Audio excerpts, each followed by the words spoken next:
Bismillahirrahmanirrahim. Assalamualaikum warahmatullahi wabarakatuh. Innal hamdalillah nahmaduhu wa nasta'inuhu wa nastaghfiruh wa na'udzu billahi min shururi anfusina wa min sayyiati a'malina. May yahdihillahu fala mudilla lahu wa may yudlil fala hadiyalah.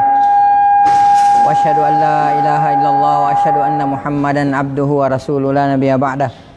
Allahumma salli wa sallim wa barik wa an'im ala nabiyyina Muhammad wa ala alihi wa sahbihi wa man sara ala nahjihi wa man jahada bi jihadihi wa tamassaka bi sunnatihi ila yaumil mi'ad, amma ba'd. Ya ayyuhalladzina amanu taqullaha haqqa tuqatih wa la tamutunna illa wa antum muslimun. Ya ayyuhan nasu taqu rabbakumul ladzi khalaqakum min nafsin wahidah wa khalaqa minha zawjaha wa batha minhuma rijalan katsiran wa nisaa'a. Wattaqullaha alladzi tasaaluna bihi wal arham innallaha kana 'alaikum raqiba. Ya ayyuhalladzina amanu taqullaha wa qulu qawlan sadida yuslih lakum a'malakum wa yaghfir lakum dhunubakum wa may yuti'illaha wa rasulahu faqad faza fawzan 'azima, amma ba'd.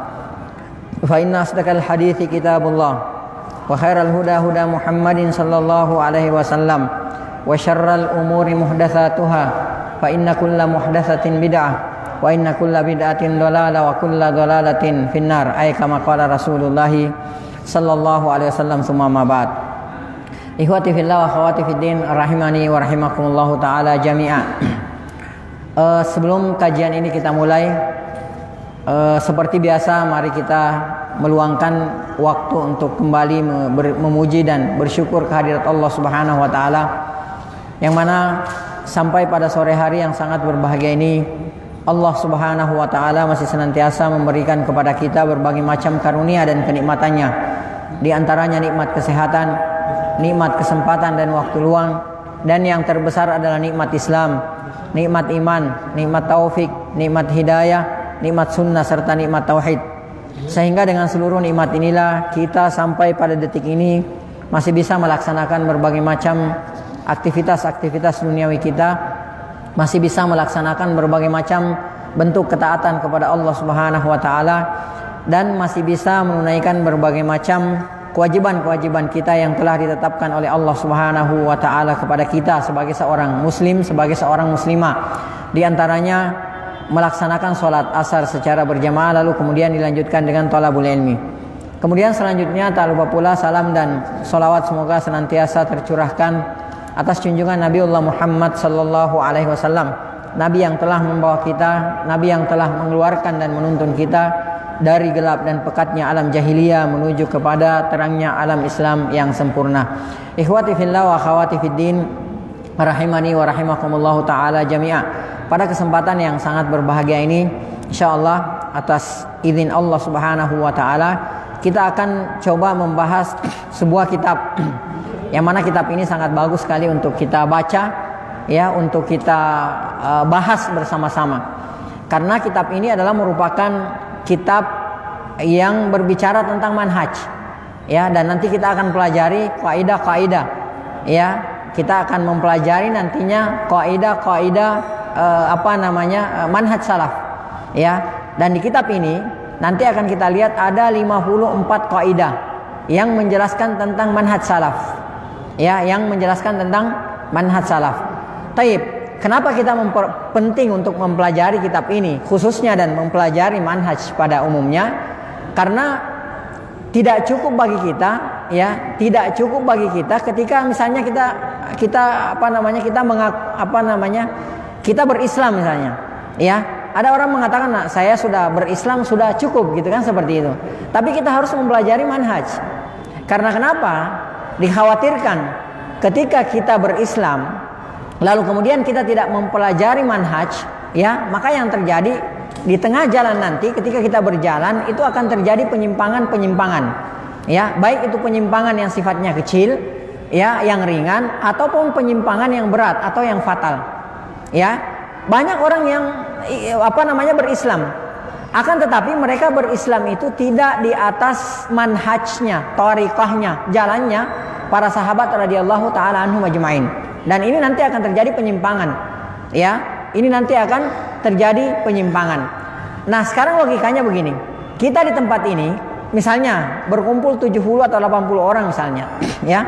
Nah, ketika kita berislam, ya, sesuai dengan metode kita masing-masing, ya, dengan kemauan kita masing-masing, dengan hawa nafsu kita masing-masing, maka bisa dipastikan di tempat ini ada 70 atau 80 cara berislam. Ya, karena kenapa? Tidak ada kaidahnya, tidak ada konsepnya. Kita tidak berjalan di atas manhajnya salafus saleh, ya, manhajnya para sahabat radhiyallahu taala anhum ajmain. Kemudian yang harus kita ketahui ikhwah sekalian bahwa, ya, ketika kita berislam lalu kemudian kita tidak melalui manhajnya para sahabat, ya, kita tidak berjalan di atas manhajnya para sahabat, maka yang terjadi kita akan kita diancam oleh Allah Subhanahu wa taala, kita akan tersesat, ya. Dan kemudian yang parah lagi, nanti kita akan dimasukkan oleh Allah Subhanahu wa taala ke dalam neraka jahanam, waliyadzubillah, ya. Allah Subhanahu wa taala berfirman, "Wa may yushaqiqir rasul," barang siapa yang menentang Rasul, mim ba'di ma tabayyana lahumul huda, setelah nampak baginya petunjuk. Ya. Jadi perhatikan di sini. Allah Subhanahu wa taala berfirman, "Wa may yushaqiqir rasul," barang siapa yang menentang Rasul, mim ba'di ma tabayyana lahul huda, setelah nampak baginya kebenaran, wa yattabi ghaira sabilil mu'minin, dan mengikuti jalan selain jalannya para sahabat. Ya. Jadi wajib bagi kita untuk berjalan di atas manhajnya, di atas jalannya para sahabat radhiyallahu taala anhum ajmain. Ya, jadi kita nggak boleh hanya berprinsip yang penting saya Islam, yang penting saya Muslim, bagaimana cara berislam saya terserah saya, suka-suka saya, ini nggak boleh. Harus ada konsepnya, harus ada kaidahnya, dan itu semua harus berjalan di atas jalannya para sahabat radhiyallahu taala anhum ajmain. Ya, kata Allah Subhanahu wa taala, "Wa yattabi ghaira sabilil mu'minin," dan mereka mengikuti jalannya selain jalannya para sahabat, nuwalli ma tawalla, nuwallihim ma tawalla, maka kami akan sesatkan, maka kami akan kuasakan kepada mereka dengan kesesatan yang sudah menguasai mereka selama ini. Ya, banyak orang yang mengaku muslim, banyak orang yang berislam merasa sudah berada di atas kebenaran. Ya, akan tetapi sesungguhnya dia menyimpang, dia jauh dari kebenaran. Karena kenapa? Mereka tidak mengikuti jalannya para sahabat radhiyallahu taala anhum ajmain. Ini janjinya Allah Subhanahu wa taala. Siapa yang menentang Rasul, ya, setelah nampak baginya setelah nampak baginya petunjuk, ya, kemudian dia mengikuti jalan selain jalannya para sahabat, maka kami akan kuasakan kepada mereka kesesatan. Dan yang lebih mengerikan lagi apa? Kata Allah Subhanahu wa taala, "Wa nuslihi jahannam," dan kelak kami akan memasukkan mereka ke dalam neraka jahanam. Ya. Nah, disinilah pentingnya kita mempelajari manhaj ini, ya, kaidah-kaidah yang para sahabat radhiyallahu taala anhum ajmain, ya, salaful ummah, salafus saleh, mereka berjalan di atasnya. Ini yang harus kita pelajari. Ya. Antum coba lihat dalam surah At-Taubah ayat 100. Ya, Allah Subhanahu wa taala berfirman, "Was-sabiqunal awwalun." Ya, dan orang-orang terdahulu lagi pertama kali masuk Islam, minal muhajirin wal ansar, dari kaum muhajirin dan kaum ansar. Ya, jadi orang-orang yang pertama kali terdahulu masuk Islam, siapa mereka itu? Ya, para sahabat radhiyallahu taala anhum ajmain. Yang pertama kali yang terdahulu masuk Islam dari golongan muhajirin, kemudian dari golongan ansar. Kemudian kata Allah Subhanahu wa taala, "Walladzina tabauhum biihsan," dan orang yang mengikuti mereka. Ya, dan orang yang mengikuti mereka para sahabat radhiyallahu taala anhum ajmain biihsan, dengan baik. Ya. Nah, pertanyaannya sekarang, bagaimana kita bisa mengikuti para sahabat radhiyallahu taala anhum ajmain dengan baik kalau kita tidak mempelajari manhajnya mereka? Ya, kita tidak mempelajari kaidah-kaidah mereka, kita tidak memahami kaidah-kaidah mereka dalam beragama. Makanya ini yang harus kita pelajari, ini yang harus kita fahami. Ya, kata Allah Subhanahu wa taala, "Minal muhajirin wal ansar," dari kaum muhajirin dan ansar, "Walladzina tabauhum biihsan," dan orang-orang yang mengikuti mereka dengan baik, radhiyallahu anhum, Allah ridho kepada mereka. Jadi sudah diberikan tazkiyah, sudah diberikan rekomendasi dari Allah Subhanahu wa taala langsung dari atas langit ketujuh, bahwa mereka para sahabat ridwanullahi taala anhum ajmain yang pertama kali masuk Islam dari kalangan kaum muhajirin dan ansar, mereka sudah distempel oleh Allah Subhanahu wa taala dengan stempel keredaan. Mereka sudah mendapatkan tazkiyah, mereka sudah mendapatkan rekomendasi, ya. Makanya mereka yang harus kita ikuti. Nah, sekarang kenapa terjadi perpecahan di antara kaum muslimin? Kenapa kita umat Islam sekarang ini terpecah belah?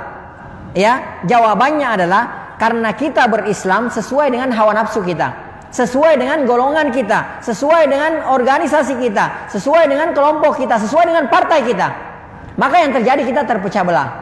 Ya, karena apa? Kita tidak berjalan di atas satu manhaj, yaitu manhajnya para sahabat radhiyallahu taala anhum ajmain. Yaitu tadi, kalau di sini ada 100 orang, lalu kemudian terserah mereka cara beragamanya suka-suka. Ya, suka-suka golongannya, kelompoknya, suka-suka organisasinya, partainya dan lain sebagainya, tidak berjalan di atas jalannya para sahabat, ya terpecah belah umat ini. Ya, akan tetapi kalau kita mau menyatukan umat ini mau bersatu, maka yang harus dilakukan adalah memahami kembali kepada Al-Quran dan Al-Hadis di atas pemahamannya para ala fahmi salafis saleh, di atas pemahamannya para sahabat. Ya, jadi karena banyak juga semua, ya kita yakin lah, ya semua kaum muslimin itu pasti mengaku kembali kepada Al-Quran dan Al-Hadis. Itu pasti. Ya, kalau ditanya pedomannya apa, Al-Quran dan Al-Hadis. Ya, dan semua kaum muslimin itu pasti mengaku bahwa mereka kembali kepada Al-Quran dan Al-Hadis. Ya, sesat-sesatnya satu kelompok, ya walaupun bagaimana menyimpangnya satu kelompok di tubuh kaum muslimin ini, maka pasti mereka mengaku kembali kepada Al-Quran dan Al-Hadis. Akan tetapi yang salah, yang keliru adalah kenapa? Karena mereka kembali kepada Al-Quran dan Al-Hadis, akan tetapi tidak di atas pemahamannya para sahabat radhiyallahu taala anhum ajmain. Ya, taib.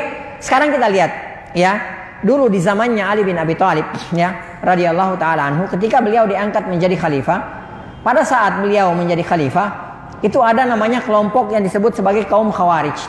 Ya, kaum Khawarij, ya, dan itu diperangi oleh Ali bin Abi Thalib. Mereka bukan, para ulama mengatakan mereka bukan orang kafir, mereka adalah kaum muslimin.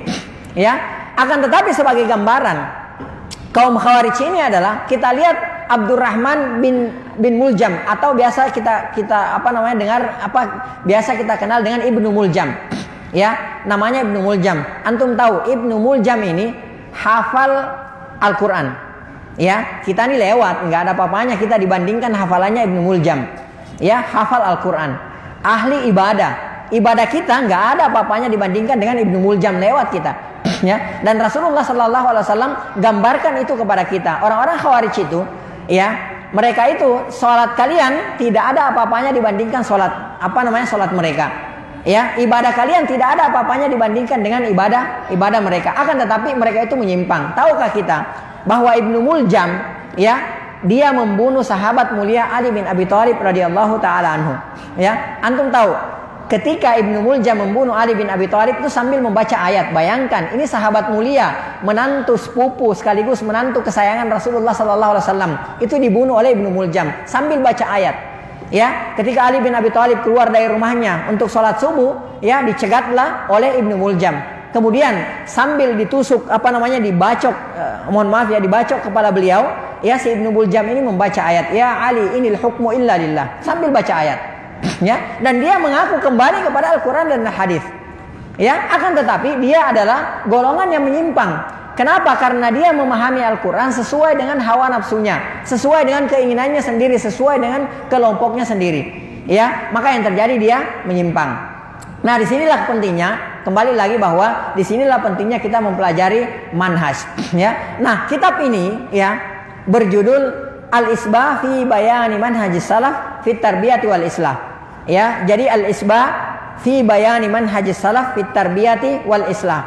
Jadi kitab ini ya menerangkan tentang manhaj salaf, ya menerangkan tentang manhaj salaf dalam pendidikan, dalam tarbiyah dan al-islah, perbaikan. Ya, dan di kitab ini ada 54 kaidah, ya yang mana para salaful ummah mereka berada di atas kaidah ini. Dan insya Allah ketika kita mempelajari kitab ini, kemudian kita fahami kaidah-kaidahnya, ke-54 kaidah ini, maka insya Allah kita akan berjalan di atas jalannya para sahabat ridwanullahi ta'ala alaihim. Baik, kitab ini dikarang oleh buah karya dari salah seorang ulama kita, ya Abdullah bin Saleh Al-Ubailan, ya hafizahullah ta'ala. Dan yang luar biasanya lagi, kitab ini diberikan kata pengantar, diberikan ta'liq, ya oleh salah seorang ulama senior dunia pada saat ini, yaitu Syekh Shalih bin Fauzan Al-Fauzan hafizahullah ta'ala. Jadi beliau memberikan kata pengantar dalam kitab ini. Ya, beliau mengomentari kitab ini, kemudian beliau menelaah kitab ini, lalu kemudian diterbitkanlah kitab ini. Ya, taib. Sebagai pertanggungjawaban ilmiah, maka kita juga akan coba membaca kata pengantar dari Syekh Syekh Al-Fauzan hafizahullah taala.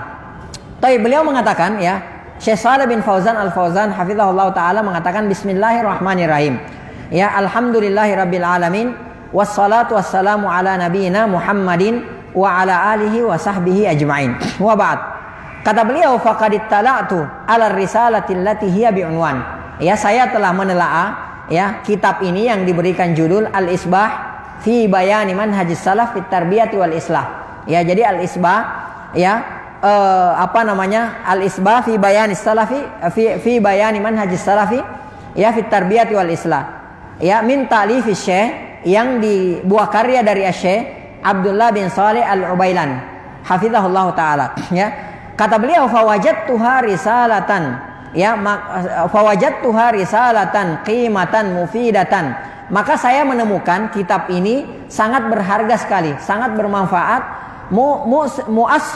Mu'assilatun minal kitabi was sunnah. Mu'assilatun minal kitabi was sunnah wa aqwali ahli ilmi. Yang mana kitab ini rujukannya itu bersumber dari kitab, dari Al-Quran maksudnya. Was sunnah, kemudian dari hadis-hadis Rasulullah sallallahu alaihi wasallam, wa aqwali ahli ilmi, dan perkataan para ulama. Ya, yahtaju ilaiha ad-du'atu wal mudarrisun. Yang mana kitab ini sangat dibutuhkan oleh para dai, kemudian juga para pengajar, wa umumul muslimin, dan juga orang awam di kalangan kaum muslimin. Ya, fajazahullahu khairan wa nafa'a bima kataba. Semoga Allah Subhanahu wa taala membalas beliau dengan kebaikan, ya, wa nafa'a bima kataba, dan memberikan manfaat terhadap apa yang beliau susun atau apa yang beliau tulis ini. Ya, wa sallallahu wasallam ala nabiyina Muhammadin wa alihi wa sahbihi. Ya, ini kata pengantar dari Syekh Shalih bin Fauzan Al-Fauzan hafizahullah taala. Beliau adalah merupakan salah seorang ulama senior dunia pada saat ini. Ya, taib. Kemudian kita memasuki mukaddimahnya al-muallif hafizahullah taala. Bismillahirrahmanirrahim. Ya, jadi beliau memulai dengan bismillahirrahmanirrahim. Ya, jadi ketika kita menuliskan kitab, ya, kita menuliskan kitab atau kita menuliskan risalah, menuliskan surat, ya, bahkan kita menuliskan WA misalnya atau SMS, maka ini harus kita tiru. Jadi kita menulis apa? Bismillahirrahmanirrahim. Ya, nanti akan kita jelaskan. Ya, yang pertama kita lihat di sini bahwa penulis memulai dengan basmalah. Ya, penulis memulai dengan basmalah. Bismillahirrahmanirrahim. Ya, saya mau tanya sama antum. Apa perbedaan, ya, basmalah dengan tasmiyah? Ada yang tahu nggak? Basmalah dengan tasmiyah. Kalau basmalah, bismillahirrahmanirrahim. Kalau tasmiyah apa? Bismillah. Itu perbedaannya. Ya, jadi kalau basmalah, bismillahirrahmanirrahim, lengkap. Kalau tasmiyah itu bismillah, ya, dan itu ada penggunaannya masing-masing. Baik, kalau kita makan, basmalah apa atau tasmiyah? Tasmiyah. Ya gulam samillah. Ya, sebutlah nama Allah Subhanahu wa taala. Ini ada perbedaannya. Penggunaannya ada. Ya. Jadi enggak semua dipukul rata bismillahirrahmanirrahim, enggak. Nanti akan kita lihat. Ya. Tapi beliau memulai dengan basmalah. Ya, bismillahirrahmanirrahim. Ya, tentu beliau kembali kepada Al-Qur'an, mencontoh kepada Al-Qur'an. Nah, dalam Al-Qur'an kita lihat semua surah dalam Al-Qur'an itu dimulai dengan apa? Dimulai dengan tasmiyah atau basmalah? Dimulai dengan basmalah. Kecuali apa? Kecuali surah At-Taubah. Masya Allah. Ya, jadi semua surah dalam Al-Quran itu dimulai dengan basmalah, kecuali surah At-Taubah. Nah, kalau antum lihat, ya, itu terjadi perbedaan pendapat, ya, di kalangan para ahli ilmu, di kalangan para ulama. Ya, apakah basmalah termasuk ayat atau bukan? Ya, apakah basmalah termasuk ayat atau bukan? Ini terjadi perbedaan pendapat di antara para ulama. Ada yang mengatakan, ya, basmalah masuk termasuk ayat di semua surah kecuali surah At-Taubah. Ya, kecuali surah At-Taubah. Ini terjadi perbedaan pendapat di antara para ulama. Ini buat antum paham aja, ya. Nah, taib, kita lihat, ya, Al-Qur'an itu memulai dengan basmalah, apalagi surah Al-Fatihah. Ya, apalagi surah Al-Fatihah itu dengan basmalah, bismillahirrahmanirrahim. Nabi Sulaiman alaihissalam, ya, ketika beliau menulis surat kepada Ratu Saba, yaitu Ratu Bilqis, ya, maka kita lihat Nabi Sulaiman pun, ya, alaihissalam, beliau menulis surat dimulai dengan bismillahirrahmanirrahim. Ya, sebagaimana dalam surah An-Naml ayat 29 sampai 31. Qalat ya ayyuhal malau. Ini perkataannya Ratu Saba, ya, Ratu Bilqis, ya. Jadi Saba pada saat itu dikuasai, ya, oleh seorang ratu, bukan raja tapi seorang ratu, namanya Ratu Bilqis, dan itu diceritakan dalam Al-Qur'an surah An-Naml. Ya. Beliau mengatakan qalat ya ayyuhal mala. Ya. Berkata Ratu Bilqis, wahai para pembesar, ya, inni ulqiya ilayya kitabun karim. Sesungguhnya telah disampaikan kepadaku, telah dilemparkan kepadaku sebuah surat yang mulia. Ya, innahu min Sulaiman. Surat ini diklaim dari seorang raja. Dia mengatakan seorang raja namanya Sulaiman. Wa innahu bismillahirrahmanirrahim. Surat tersebut dimulai dengan apa? Bismillahirrahmanirrahim. Ya, Nabi Sulaiman mengatakan dalam surat setelah menuliskan bismillahirrahmanirrahim, beliau alaihissalam mengatakan ala ta'alu alayya wa'tuni muslimin. Jangan berlaku sombong, jangan berlagak di depan aku, kata Nabi Sulaiman. Wa'tuni muslimin. Ya, kalian datanglah kepada aku dalam keadaan apa? Ya, dalam keadaan berserah diri. Ya, ini Nabi Sulaiman. Jadi beliau pun memulai surat dengan apa? Bismillahirrahmanirrahim. Kemudian yang kedua, beliau penulis, ya, hafizahullah taala, beliau mencontoh Rasulullah sallallahu alaihi wasallam. Sebagaimana dalam hadis yang diriwayatkan oleh Imam Bukhari, ya, Rasulullah sallallahu alaihi wasallam itu ketika beliau menulis surat kepada, ya, pembesar Rum, ya, Romawi, yaitu Heraklius, beliau sallallahu alaihi wasallam itu memulai dengan bismillahirrahmanirrahim.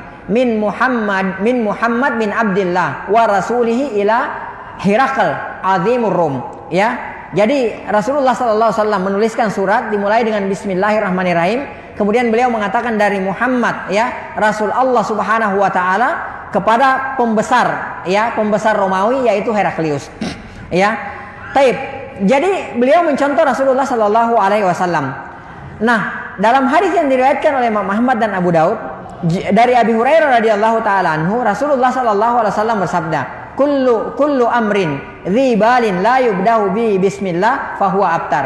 Kata Rasulullah sallallahu alaihi wasallam, setiap urusan yang tidak dimulai dengan bismillah, dengan menyebut nama Allah Subhanahu wa taala, fahuwa abtar, maka dia itu terputus. Maksudnya terputus dari rahmat. Wa fi riwayatin, dalam satu riwayat, fahuwa aqta.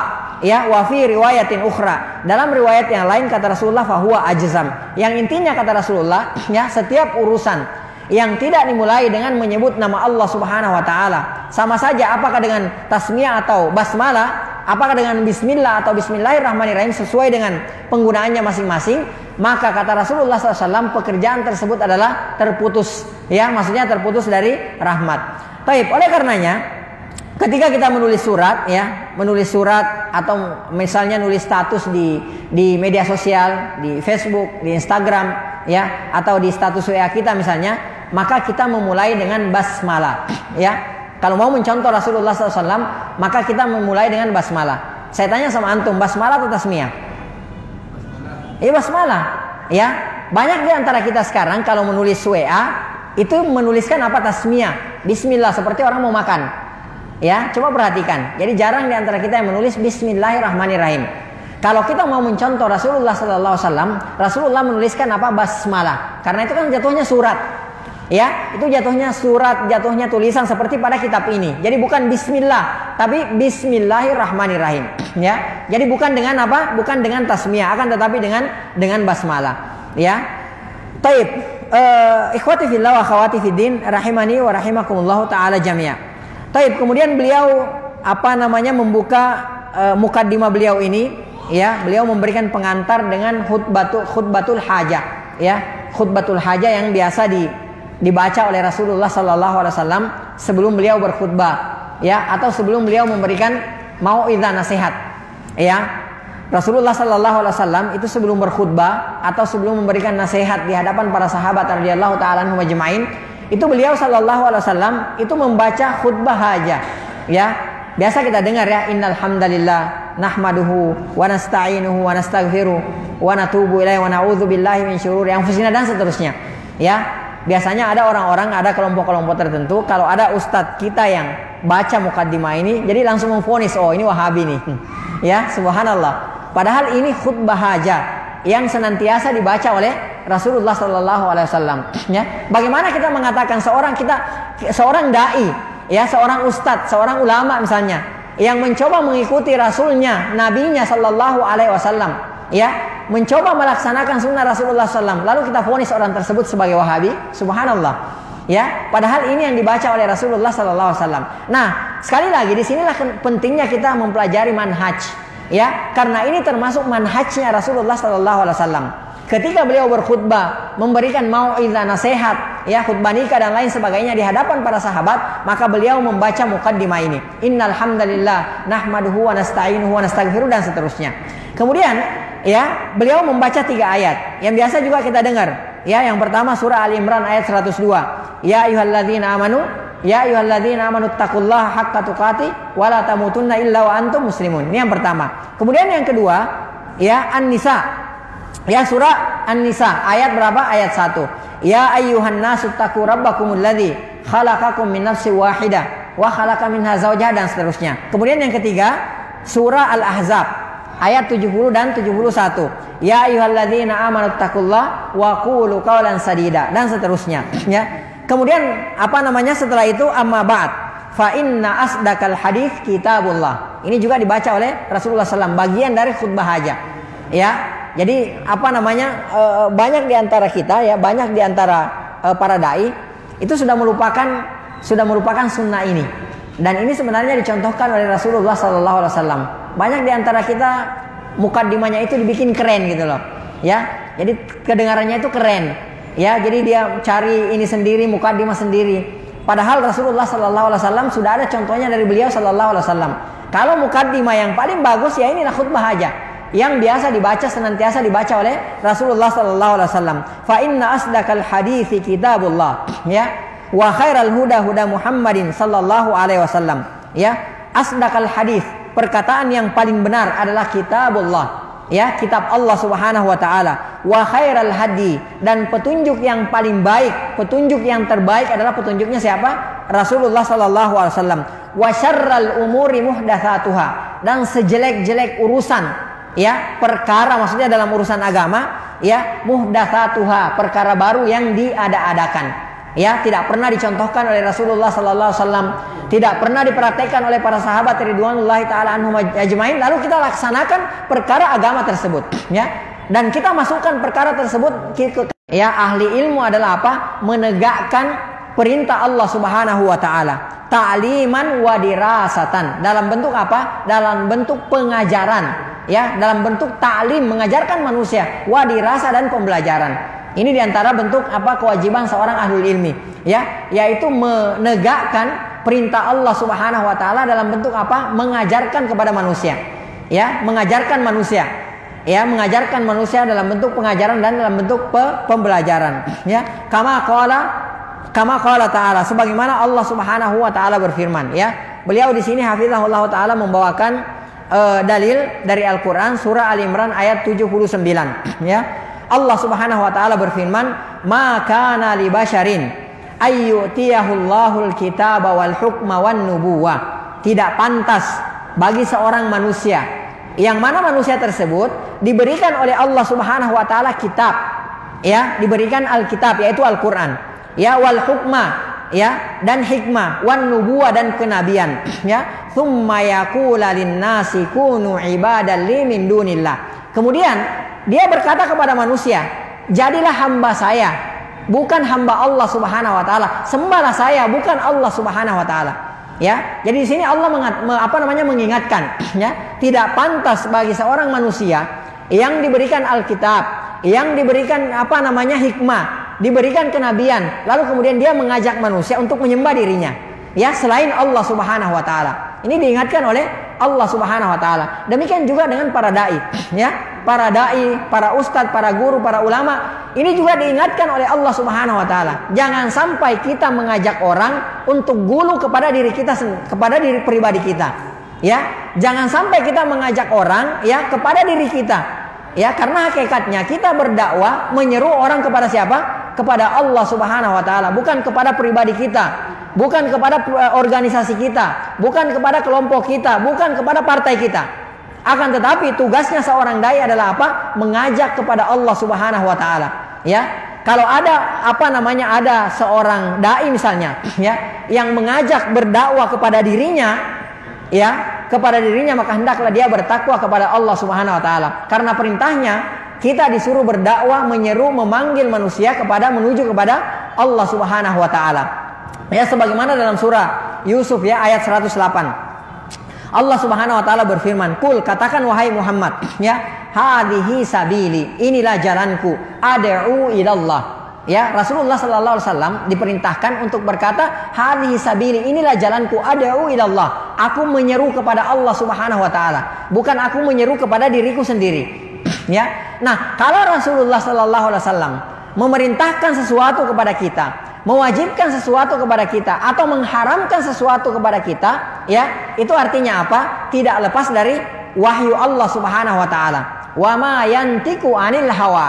Jadi kalau Rasulullah melarang sesuatu, ya, memerintahkan sesuatu, itu bukan dari pribadi Rasulullah sallallahu alaihi wasallam, akan tetapi itu perintah dari Allah Subhanahu wa taala. Ya, wa ma yantiqu 'anil hawa. Rasulullah sallallahu alaihi wasallam itu tidak berkata sesuai dengan hawa nafsunya.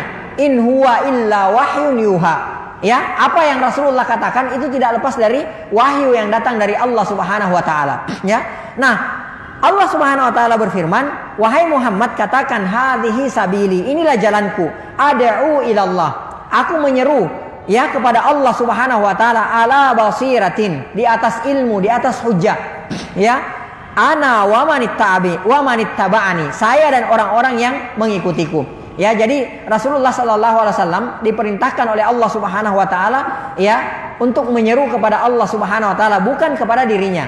Ya, jadi bukan mengajak orang lain untuk menyembah Rasulullah sallallahu alaihi wasallam, untuk beribadah kepada Rasulullah sallallahu alaihi wasallam. Akan tetapi apa? Mengajak orang untuk menyembah, beribadah kepada Allah Subhanahu wa taala. Maka haram hukumnya kita mengajak orang kepada pribadi kita. Ya, haram hukumnya kita mengajak orang kepada organisasi kita, kelompok kita. Akan tetapi kita ajak manusia agar supaya kembali kepada Allah Subhanahu wa taala. Ini kewajibannya seorang ahli ilmu, ya, seorang dai, seorang ustadz, seorang murabbi, seorang ulama. Kewajibannya mengajak kepada Allah Subhanahu wa taala, bukan mengajak taklid kepada dirinya.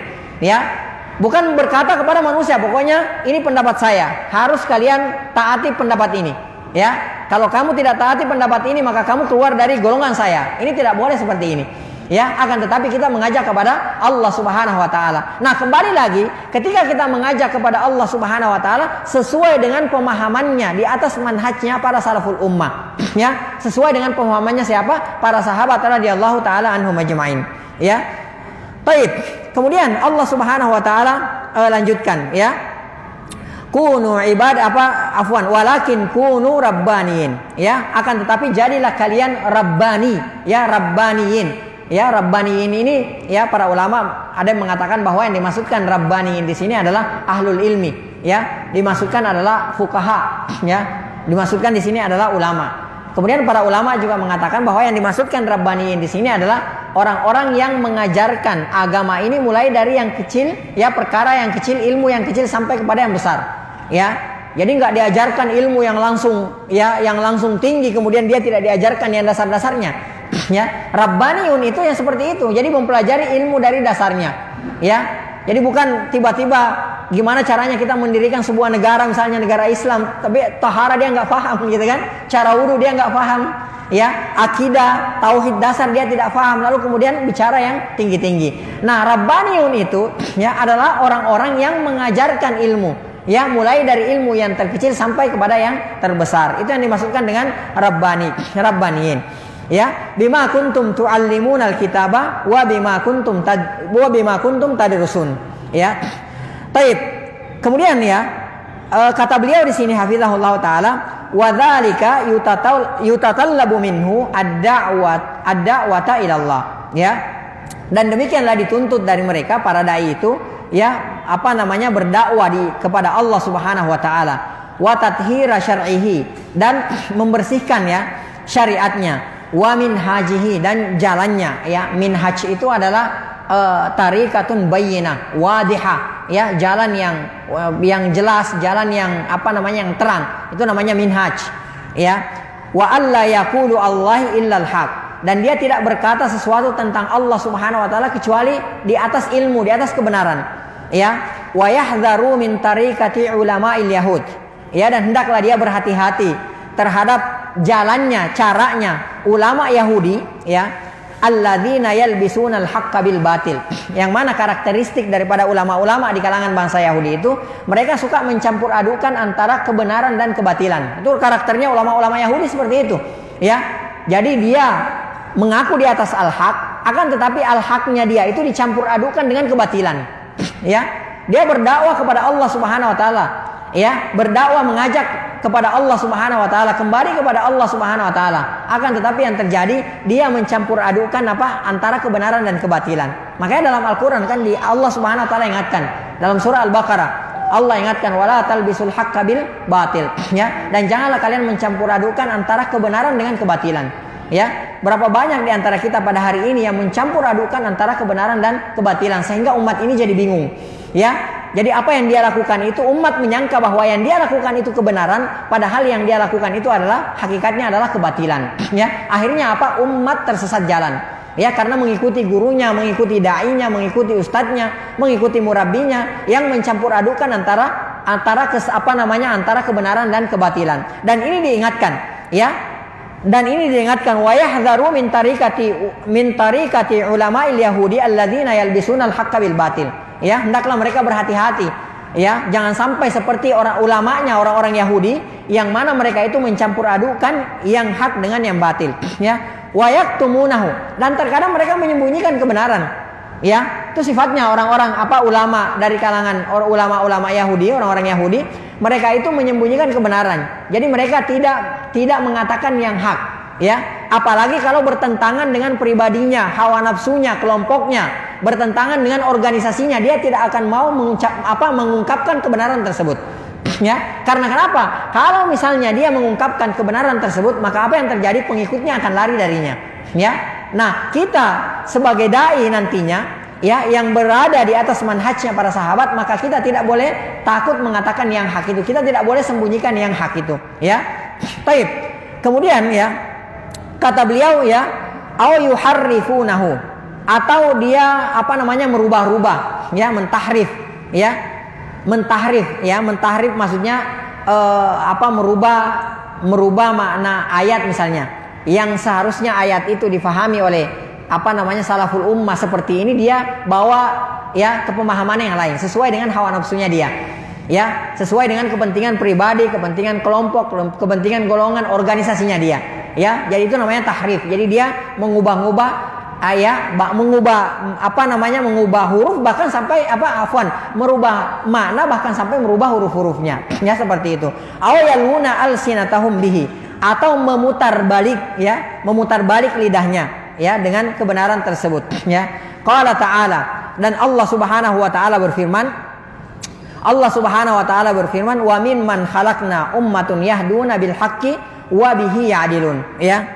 Dan Allah Subhanahu wa taala berfirman, ya, dan dari orang-orang yang kami ciptakan, ya, satu umat yahduna bil haqqi, mereka itu menunjuki kepada yang hak, wa bihi ya'dilun, dan dengan kebenaran tersebut mereka berbuat adil, ya. Taib, ikhwati fillah wa akhwati fiddin rahimani wa rahimakumullah taala jami'a. Kemudian beliau di sini mengatakan, ya, beliau hafizahullah mengatakan, qala Az-Zuhri rahimahullah taala mengatakan, kana ulamauna yaqulun, ya, adalah ulama kita berkata, al-i'tisamu bis sunnati huwa an-najah, ya, berpegang teguh kepada sunnah itu adalah sumber keselamatan, ya, itu sunnah, ya. Jadi kalau kita mau selamat, ya, kita mau selamat di dunia dan di akhirat, maka berpegang teguhlah kepada sunnah, ya. Karena ini ulama-ulama salaf mengatakan ini, mereka mengatakan al-i'tisamu bis sunnati huwa an-najah, ya, berpegang teguh kepada sunnah ini adalah jalan keselamatan,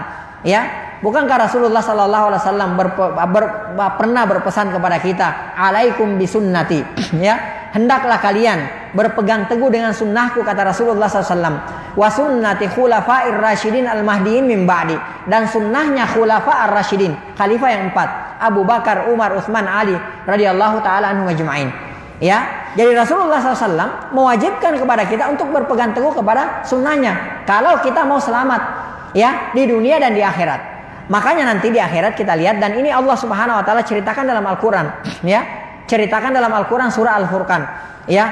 Wa yauma ya'addu dzalimu ala yadai. Dan ingatlah tatkala di hari orang-orang, ya, yang zalim, ya, menggigit kedua tangannya, ya. Afwan, kita di dunia nih kalau kita nyesek, ya, kita nyesel dengan penyesalan yang sangat mendalam. Kita kalau ngegigit tangan apa ngegigit jari? Ngegigit apa maksimalnya? Jari kan?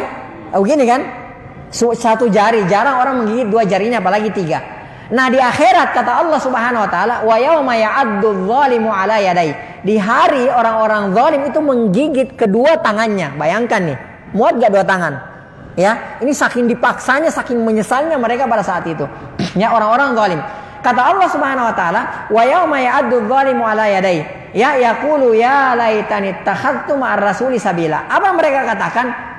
Duhai, alangkah baiknya dulu ketika saya masih hidup di dunia, saya berpegang dengan sunnah Rasul. Ya, artinya mengambil berjalan di atas jalannya sunnahnya Rasulullah Sallallahu Alaihi Wasallam. Ya, ini penyesalannya orang-orang yang zalim sampai mereka menggigit kedua tangannya.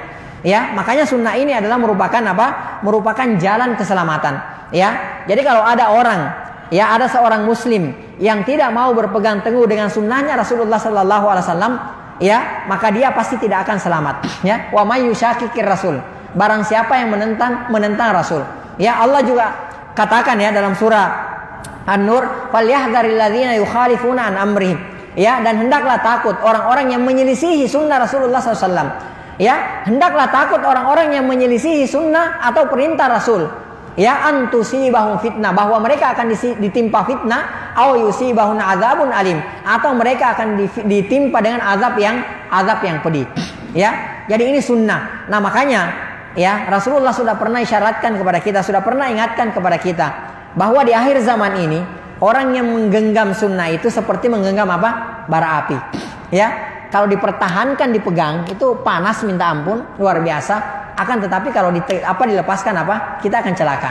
Ya, jadi mau tidak mau kita harus kita harus pegang, ya, berpegang teguh dengan bara-bara tersebut. Walaupun panas, kita harus pegang sunnah tersebut. Ya, walaupun orang mencemooh kita, orang ngebully kita, orang mengejek kita, ya, bahkan kasarnya, ya, walaupun sampai orang membunuh kita karena kita di atas sunnah, maka tidak mengapa. Ya, karena kita mengharapkan keselamatan di akhirat. Ya, karena kita mengharapkan keselamatan di akhirat. Apalagi kalau hanya sekedar dibully, hanya sekedar dikata-katain misalnya. Contoh kecil misalnya. Ya, kita misalnya nih, ini sunnah di antara sunnah Rasulullah SAW, memanjangkan jenggot misalnya. Ya, kita berusaha memanjangkan karena mengikuti Rasulullah. Ya, berpegang teguh dengan sunnah Rasulullah SAW. Lalu kemudian orang mengatakan kepada kita seperti kambing. Ya, jenggotnya tuh lihat tuh seperti itu, sate, ya kan? Atau seperti apalah, diledekin lah seperti itu. Atau jenggot naga lah. Udah biarin aja, sabar aja. Ya, karena kita memang mengharapkan ihtisab, mengharapkan pahala dari Allah Subhanahu wa taala. Ya, dan kita berada di atas sunnah ini karena mengharapkan pahala dari Allah Subhanahu wa taala. Misalnya kita memakai celana di atas mata kaki misalnya. Karena itu perintah Rasulullah SAW, itu sunnahnya Rasulullah, atau kain di atas mata kaki. Ya, lalu kemudian orang ngeledek kita, kebanjiran atau apalah dan segala macamnya, udah biarin aja. Ya, karena kita sedang berusaha menjalankan sunnah Rasulullah SAW. Bukankah Rasulullah SAW pernah berkata kepada kita bahwa, ya, Ja'al Islam gharib. Islam ini datang dalam keadaan Dalam keadaan asing. Ya, dalam keadaan asing di tengah-tengah orang. Ya, di saat orang budayanya seperti apa, kita datang dengan dengan ajaran Rasulullah SAW, menyelisihi adat istiadat yang ada. Itu namanya asing. Bayangkan kalau kita berada di suatu kampung misalnya, ya, di suatu komunitas, lalu kemudian misalnya kita lain sendiri, maka orang semua akan memperhatikan kita. Bahkan mungkin orang akan mengejek kita, menjauhi kita, ya, orang akan memboikot kita dan seterusnya. Bahkan mungkin, ya, orang mungkin akan mencelakai kita. Jadi jaa Islamu gharib. Islam itu badal Islamu gharib. Islam itu dimulai datang dalam keadaan apa? Dalam keadaan asing. Wa sayaudu ghariban kama bada, dan akan kembali asing seperti sedia kala. Kata Rasulullah di akhir hadis ini, Rasulullah memberikan berita gembira kepada kita orang-orang yang berani terasing ya di tengah-tengah masyarakatnya. Apa kata Rasulullah? Fatuba lil ghuraba, maka berbahagialah orang-orang yang dianggap asing ya. Jadi di saat orang misalnya ya ketika orang-orang misalnya menganggap bahwa mendengarkan musik itu tidak masalah, lalu kemudian kita datang dan kita bilang bahwa enggak, musik itu haram ya, ini sunnah Rasulullah SAW, mungkin kita akan dilecehkan dan akan diremehkan oleh masyarakat ya, dan banyak lagi contoh-contohnya yang lain ya. Nah ini sunnah ya. Waqala Malik, beliau juga membawakan perkataannya Imam Malik rahimahullah taala, as-sunnatu safinatun ya. Jadi sunnah itu ibaratnya seperti seperti perahunya Nabi Nuh ya, seperti ibaratnya perahunya Nabi Nuh. Pernah suatu ketika di zamannya Nabi Nuh itu seluruh dunia tenggelam ya, seluruh dunia ditenggelamkan oleh Allah Subhanahu wa taala, kecuali siapa? Kecuali Nabi Nuh dan pengikutnya ya. Karena dari jauh-jauh hari sebelum bumi ditenggelamkan oleh Allah Subhanahu wa taala, Allah Subhanahu wa taala telah memerintahkan kepada Nabi Nuh untuk membuat perahu bahtera ya. Dan di saat-saat Allah sudah mau mulai menurunkan azabnya, maka Nabi Nuh ya diperintahkan oleh Allah Subhanahu wa taala untuk membawa semua pengikutnya naik ke atas bahtera tersebut ya. Akhirnya yang terjadi apa? Tenggelamlah semua manusia yang durhaka pada saat itu kecuali Nabi Nuh dan pengikutnya ya. Nah, kata Imam Malik rahimahullah taala, as-sunnatu safinatun ya. Jadi sunnah itu ibaratnya seperti bahteranya Nabi Nuh. Man rakibaha naja, siapa yang naik di atas perahu tersebut naja, dia pasti dia pasti selamat ya. Wa man takhallafa anha gharika, barang siapa yang menyelisihi, barang siapa yang tidak naik ke atas bahtera tersebut, maka yang terjadi pasti dia tenggelam ya. Jadi kita ini punya dua pilihan ya, naik di atas bahtera sunnah ya, kita selamat, atau kita tidak naik ya, lalu kemudian kita kita tenggelam ya. Jadi pilihan ada di tangan antum masing-masing ya, tapi resikonya berat ya. Ketika kita melaksanakan berada di atas sunnahnya Rasulullah SAW, maka yang terjadi kemungkinan besar ya, kita akan dijauhi, kita akan dibully, kita akan diejek ya, kita akan bahkan mungkin kita akan diboikot ya, bahkan mungkin akan kita dicelakai. Akan tetapi kita berjalan di atas sunnahnya Rasulullah SAW karena mengharapkan pahala dari Allah Subhanahu wa taala ya. Baik, kemudian beliau melanjutkan ya, wadzalika anna sunnata wasyari'ata wal minhaja huwa as-siratul mustaqim ya, alladzi yusilul ibad ila Allah ya. Karena sesungguhnya ya, sunnah itu adalah merupakan syariat dan jalan ya yang yang lurus ya, yang menyampaikan para hamba kepada Allah Subhanahu wa taala ya. Wa dalil al-hadi fi hadzal sirat kama qala ta'ala, sebagaimana firman Allah Subhanahu wa taala, ya ayyuhan nabi ya inna arsalnaka syahidan wa mubasysyiran wa nadhira. Wahai nabi, ya ayyuhan nabi, yang dimaksudkan di sini Rasulullah SAW. Wahai nabi, inna arsalnaka, sesungguhnya kami mengutus engkau ya, syahidan wa mubasysyiran wa nadhira, sebagai saksi ya, wa mubassyira juga sebagai pembawa berita gembira, wa nadhira ya, dan juga sebagai pengancam ya, wada'iyan ilallah ya, wa nadhiran di sini memberi peringatan, wada'iyan ilallah, dan menyeru di jalan Allah Subhanahu wa taala biizni, atas izin Allah Subhanahu wa taala, wasirajan munira ya, dan cahaya yang terang benderang. Ini surah Al-Ahzab ayat 45 sampai dengan 46 ya. Taib sampai jam berapa? Ya. Sampai jam 17. Taib, ini kita langsung masuk ke kaidah yang pertama ya. Ini kita cukupkan di sini kaidah ininya penulis mukaddimahnya penulis ya. Kita akan memasuki kaidah yang pertama ya. Al-qaidatul ula. Ya, kata penulis hafizahullah taala, al-qaidatul ula. Kaidah yang pertama, ad-dinu mabniun ala aslaini azimain. Ya. Kaidah yang pertama adalah bahwa agama ini dibangun di atas dua usul yang sangat agung ya, dua pokok yang sangat agung ya. Apa itu? Al-ikhlasu wal mutaba'atu lin nabi. Yang pertama, dua usul ini, dua pokok ini, dua pondasi ini adalah yang pertama ikhlas. Ya, yang pertama ikhlas, kemudian yang kedua wal mutaba'atu lin nabi, dan mengikuti ya atau mencontoh Rasulullah sallallahu alaihi wasallam. Ya. Jadi ini dua kaidah pertama ini beliau meletakkan ya di kaidah pertama ini adalah ya ikhlas dan mutaba'atur rasul. Ya, ikhlas dan mengikuti Rasulullah sallallahu alaihi wasallam. Kenapa? Ya, karena dua pokok ini, dua usul ini, ya, dua pondasi ini adalah merupakan syarat diterimanya amal seorang hamba. Ya, apabila ada seorang hamba yang melakukan satu amalan dalam agama kita ini, dalam syariat kita ini, sementara kedua ini tidak ada, ya, kedua ini tidak ada, maka yakinlah bahwa pasti amalannya ditolak oleh Allah Subhanahu wa taala. Ya, jika ada seorang hamba yang beramal dengan ikhlas misalnya, ya, dia beramal dengan ikhlas, semata-mata amalannya tersebut karena Allah Subhanahu wa taala, bukan yang lain, tidak ada tendensi lain. Ya, semata-mata mengharapkan wajah Allah, mengharapkan pahala dari Allah Subhanahu wa taala. Akan tetapi dia melaksanakan amalan tersebut tidak sesuai dengan yang dicontohkan tuntunan Rasulullah SAW, maka bisa dipastikan amalannya tersebut ditolak. Ya, mohon maaf ya, kita bukan memvonis. Ini kaidah namanya. Ya, ini namanya kaidah. Ya, inilah namanya manhaj gitu, kaidah. Ya, jika kita tidak berada di atas ini maka pasti tertolak. Ya, jadi bukan kita memvonis atau merasa benar sendiri, enggak. Ya, nanti akan kita lihat dalil-dalilnya. Ya, jadi perhatikan sekali lagi. Ya, bahwa jika ada seorang hamba yang melakukan satu amalan dalam agama kita ini, lalu kemudian dia tidak melakukan, kurang dari dua syarat ini. Yang pertama tadi ikhlas, yang kedua mengikuti Rasulullah, maka pasti amalannya ditolak. Ya, seorang hamba ya yang beribadah atau melakukan satu amalan dalam agama kita ini, ya, dia ikhlas, akan tetapi dia tidak mengikuti Rasulullah SAW, maka pasti ditolak amalannya.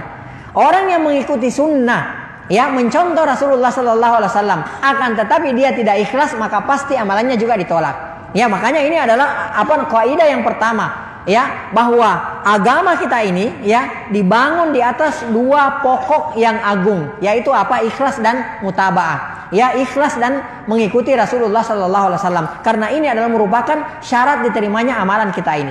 Ya, bayangkan ya, ada orang yang sampai, kata Rasulullah sallallahu alaihi wasallam, ada orang yang sampai sholat selama 60 tahun. Akan tetapi kata Rasulullah tidak ada satupun sholatnya tersebut yang diterima. Ya, tidak ada satu sholatnya pun yang diterima. Antum tahu sebabnya kenapa? Hah? Iya, karena tidak ittiba. Ya, bukan tidak ikhlas ya, dia tidak ittiba, tidak mengikuti tata cara sifat sholatnya Rasulullah sallallahu alaihi wasallam. Ya, kata Rasulullah sallallahu alaihi wasallam, "Innar rajula la yusalli sittina sana." Ini Rasulullah yang ngomong loh, bukan ustadz ya, bukan ulama, bukan guru. Rasulullah yang bicara ini. Kata Rasulullah, innar rajula la yusalli sittina sana. Ada seseorang yang sholat selama 60 tahun. Bayangkan sholat selama 60 tahun.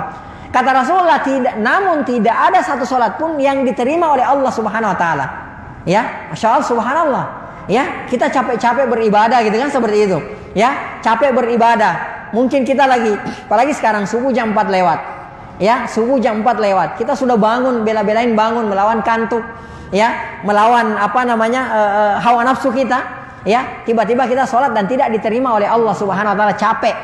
Ya, jadi ibaratnya apa? Kita membawa karung pasir, karung yang berisi pasir, memberatkan akan tetapi tidak ada faedahnya. Ya, itu orang yang tidak mutaba'ah. Ya, kemudian dia tidak ikhlas. Nah, kata Rasulullah, ada orang yang sholatnya 60 tahun tapi tidak ada satu sholat pun yang diterima. Kenapa kata Rasulullah? Kata Rasulullah, la'allahu yutimmur ruku' wa la yutimmus sujud. Boleh jadi ya, dia menyempurnakan ruku'nya, akan tetapi sujudnya dia tidak sempurnakan. Perhatikan di sini ya. Jadi sujudnya tumaknina, dia sempurna sujudnya, akan tetapi ternyata ruku'nya tidak sempurna. Ya. Jadi ibaratnya dia sholat 180 km per jam, ya, atau ibaratnya kayak ayam matuk jagung, cepet gitu, ya. Jadi seolah-olah kayak bola gitu, dibuang ke lantai langsung mental gitu, ya. Ada orang seperti itu. Kalau ada orang yang sholatnya seperti itu, bisa kita katakan, mohon maaf, sholat kamu tidak sah, ya, karena sudah ada kaidahnya, sudah ada tuntunannya, sudah ada, ya. Nah, kata Rasulullah, bayangkan loh ya, sujudnya sempurna, rukunya tidak sempurna ditolak. Maka bagaimana lagi kira-kira kalau semua ya sholatnya itu, semua yang dia lakukan itu tidak ada tumak ninanya. Ya, semua 180 km per jam. Ya, jadi dia pembalap kalau sholat misalnya. Ya, sudah bisa dipastikan bahwa tidak diterima. Ya, sholatnya tersebut tidak diterima. Ya, boleh jadi kata Rasulullah, ya, sujudnya sempurna akan tetapi rukunya tidak sempurna. Sebaliknya juga seperti itu. Jadi dia sujud sempurna lama akan tetapi rukunya tidak sempurna. Dia rukunya lama akan tetapi sujudnya tidak sempurna. Ya. Nah, Rasulullah sallallahu alaihi wasallam itu pernah menyuruh seseorang yang masuk masjid mengulangi sholatnya sampai 3 kali. Ya. Ada seorang masuk masjid. Ya. Lalu kemudian setelah orang tersebut salat, beliau datang kepada Rasulullah. Assalamualaikum ya Rasulullah. Memberi salam kepada Rasulullah. Kemudian Rasulullah SAW menjawab, ya, Waalaikumsalam warahmatullahi wabarakatuh. Kata Rasulullah SAW, irji' fasalli fa innaka lam tusalli. Kamu balik lagi Ki, kalau bahasa kita. Kamu balik lagi Ki, sholat lagi karena sholat kamu tadi nggak sah. Padahal orang tersebut zahirnya melaksanakan sholat. Akan tetapi kata Rasulullah, kamu sholat lagi karena sholat kamu tidak sah. Ya, itu artinya sholatnya batal, tidak sah. Ya, nah. Kedua kalinya orang tersebut kembali lagi sholat, ya, datang lagi kepada Rasulullah. Kata Rasulullah, irji' fasalli fa innaka lam tusalli, sampai 3 kali. Ya, disuruh mengulangi sholatnya oleh Rasulullah SAW. Barulah setelah itu orang tersebut mengatakan, ya Rasulullah, ini sholat terbaik saya. Ajarkan saya bagaimana sholat yang benar. Barulah diajarkan sholat yang benar oleh Rasulullah SAW. Ya, jadi ini kaidah. Ya, ini kaidah bahwasanya, ya, kalau tidak ada yang dua ini, ya, atau kurang ya salah satu dari dua ini, maka yakinlah amalan kita pasti ditolak oleh Allah Subhanahu wa taala. Ya, yaitu ikhlas dan wal mutaba'ah lin Nabi sallallahu alaihi wasallam, mengikuti Nabi sallallahu alaihi wasallam. Ya. Baik.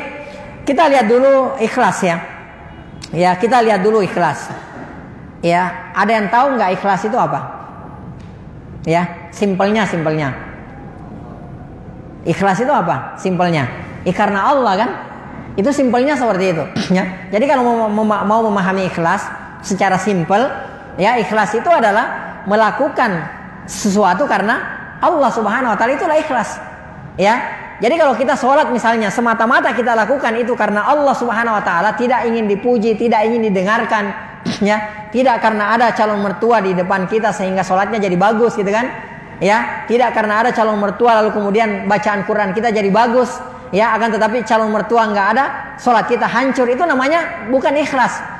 Ya, itu namanya bukan ikhlas. Ya, ikhlas itu simpelnya adalah karena Allah Subhanahu wa taala. Kita melakukan sesuatu karena mengharapkan wajah Allah Subhanahu wa taala. Ya.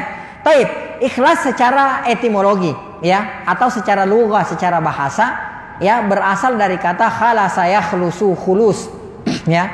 Kalau ada yang belajar bahasa Arab, ya, kalau kita kembalikan ke akar katanya itu adalah khalasa yakhlusu khulus. Khalasa itu artinya murni, ya, bersih, ya, tidak tercampur dengan kotoran. Ya, itu namanya khulus. Nah, ya, kalau khulus, khalasa itu fi'il madhi.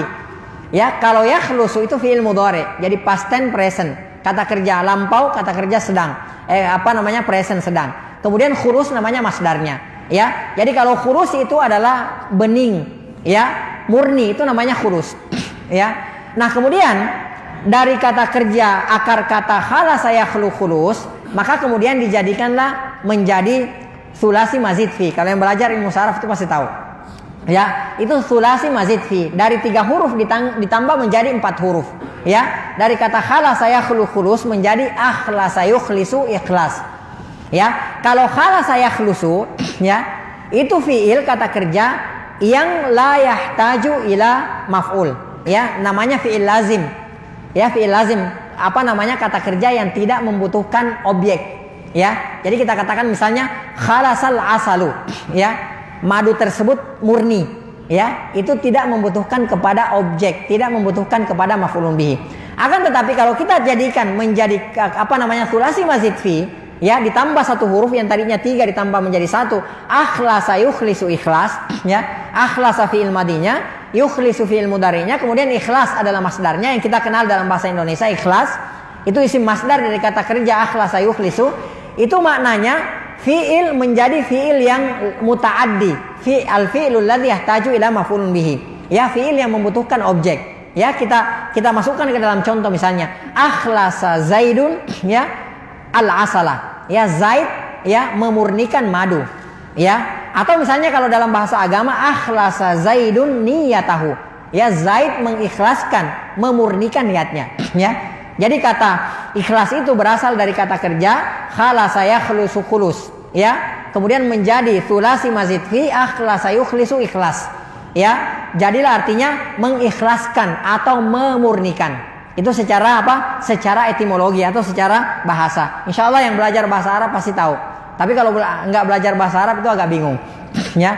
Tapi secara terminologi, secara istilah, ya bisa kita lihat misalnya dalam kitab Madarijus Salikin, ya dikatakan bahwasanya ikhlas itu ayyakunal amalu lillahi subhanahu wa ta'ala, ya la nasibun li ghairillahi fi, ya. Jadi yang disebut ikhlas itu adalah bahwa hendaklah amalan yang kita lakukan itu semata-mata karena Allah Subhanahu wa taala. La nasibun li ghairillahi fi. Jadi kita tidak mencari ya keuntungan, ya. Kita tidak mencari nasib ya kepada selain Allah Subhanahu wa taala. Jadi semata-mata hanya kita peruntukkan kepada Allah Subhanahu wa taala. Kemudian Sahal bin Abdullah rahimahullah taala mengatakan, al-ikhlas yang dimaksudkan dengan ikhlas itu ayyakuna sukunul abdi wa harakatuhu lillah. Bahwasanya ya yang dimaksudkan dengan ikhlas itu adalah diamnya seorang hamba dan bergeraknya seorang hamba itu karena Allah Subhanahu wa taala. Jadi dia tidak berbicara karena Allah, ya. Dia diam di tempatnya karena Allah. Dia bergerak karena Allah. Dia dia melakukan sesuatu karena Allah. Dia marah karena Allah. Ya, dia sabar karena Allah, semuanya karena Allah. Intinya adalah diamnya dan bergeraknya dia itu karena Allah Subhanahu wa taala. Itulah yang disebut sebagai apa? Itulah yang disebut sebagai ikhlas. Ya. Baik. Kemudian ya, kita kembali lagi bahwa agama kita ini ya dibangun di atas dua pokok ini. Ya, di atas dibangun dua pokok ini yaitu ikhlas dan mengikuti tuntunan Rasulullah sallallahu alaihi wasallam, ya. Nah, kedua perkara ini terdapat ya dalam Al-Qur'an surah Al-Kahfi ayat 110, ya. Jadi terkumpul dalam satu ayat.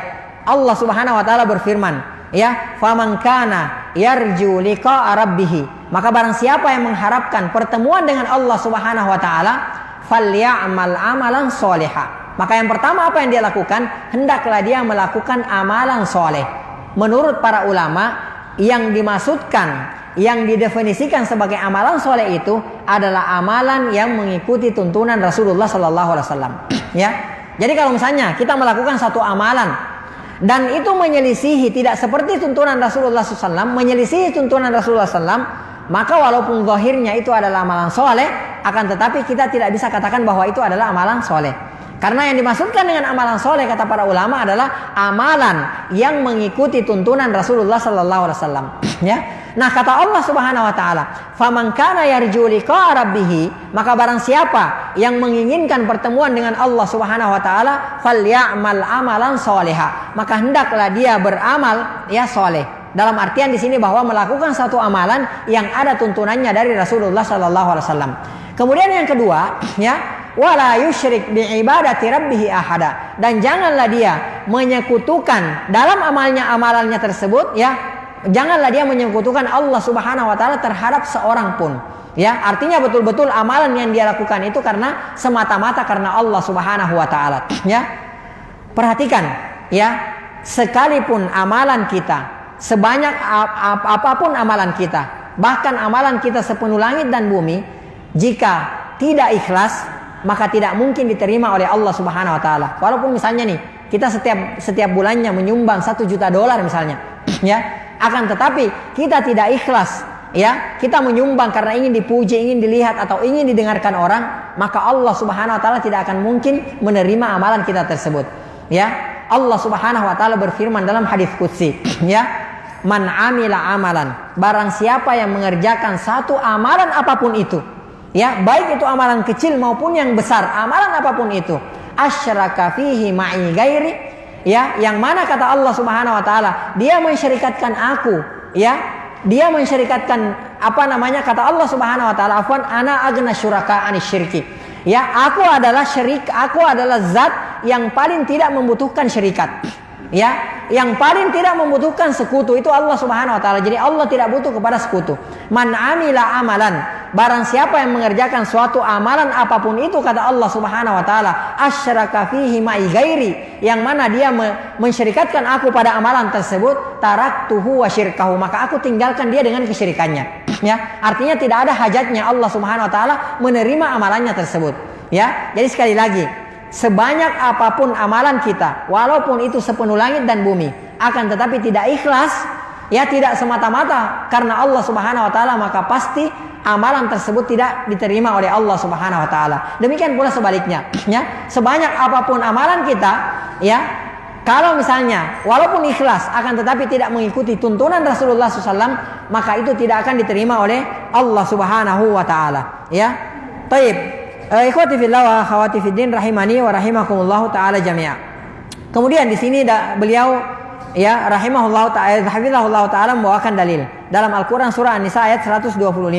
Wa man ahsanu dina, dan siapakah yang lebih baik agamanya, mimman aslama wajhahu lillah, daripada orang yang ikhlas menyerahkan dirinya kepada Allah Subhanahu wa taala, ya. Jadi semakin ikhlas seorang hamba, maka agamanya semakin baik. Itu patokannya, ya. Jadi semakin ikhlas seorang hamba, maka agamanya semakin baik, ya. Akan tetapi semakin seorang hamba tidak ikhlas, maka agamanya pasti tidak baik, agamanya buruk. Ya, ini kuncinya, ya. Jadi ini kuncinya. Jadi kalau misalnya kita mau menjadi orang Islam yang terbaik, maka ikhlaslah, ya. Maka berlaku ikhlaslah dalam segala amalan kita, ya. Jadi kita melakukan sesuatu semata-mata hanya karena Allah Subhanahu wa taala. Wa huwa muhsin, ya, sedang dia itu berbuat baik. Kemudian, ya, beliau juga membawakan dalil dalam Al-Qur'an surah Al-Bayyinah ayat 5, ya, wa ma umiru illa liya'budullah, dan tidaklah mereka diperintahkan, ya, illa liya'budullah, kecuali menyembah Allah Subhanahu wa taala, mukhlishina lahuddina hunafa, dengan memurnikan ketaatan kepadanya dalam menjalankan agama yang hanif, ya. Jadi kita diperintahkan beribadah bukan hanya sekedar beribadah saja, akan tetapi kita diperintahkan beribadah, ya, mengikhlaskan niat kita karena Allah Subhanahu wa taala, ya. Antum tahu enggak, suatu ketika Umar bin Khattab radhiyallahu taala anhu, Amirul Mukminin, pada saat itu beliau menjadi khalifah. Beliau, ya, datang ke negeri Syam. Beliau pada saat itu di Palestina. Kemudian beliau melihat seorang pendeta Nasrani sedang beribadah. Si pendeta Nasrani ini saking kuatnya ibadah, ya, sampai dia tidak memperhatikan pakaiannya, ya. Sampai dia tidak memperhatikan pakaiannya, sampai si pendeta ini kurus kering karena banyaknya ibadahnya. Umar radhiyallahu taala anhu, ya, melihat pemandangan ini, beliau lalu menangis. Ya, ditanya oleh para sahabat, ya, pada saat itu, ya Amirul Mukminin, kenapa Anda menangis? Beliau mengatakan, saya teringat dengan firman Allah Subhanahu wa taala, ya, surah Al-Ghasyiyah, hal ataka haditsul ghasyiyah, wujuhu yauma idzin khasyiyah, ya. Allah Subhanahu wa taala berfirman, wujuhu yauma idzin khasyiyah, muka-muka mereka pada saat itu ketakutan di hadapan Allah Subhanahu wa taala. Wujuhu yauma idzin khasyiyah, amilatun nasibah. Allah Subhanahu wa taala katakan di sini amilah. Mereka itu dulunya di dunia amilah, ya, berpayah-payah, bercapek-capek melakukan amalan soleh, ya, melakukan amalan yang menurut dia amal soleh, ya. Amilah, bekerja, berpenat-penat, berpayah-payah dulunya di dunia. Nasibah, dia capek melakukan amalan-amalan. Ya, akan tetapi kata Allah Subhanahu wa taala, tasla naran hamiyah, akan tetapi dia dimasukkan ke dalam neraka yang menyala-nyala, ya. Padahal dulu di dunia dia capek beribadah, dia capek melakukan kebaikan-kebaikan, melakukan proyek-proyek kebaikan, akan tetapi dia dimasukkan ke dalam neraka. Maka Umar bin Khattab radhiyallahu taala menangis. Dia kasihan melihat orang ini. Orang ini capek-capek beribadah, ya, sampai dia tinggalkan dunianya karena ibadah. Akan tetapi ternyata apa? Dia bakal dimasukkan ke neraka oleh Allah Subhanahu wa taala.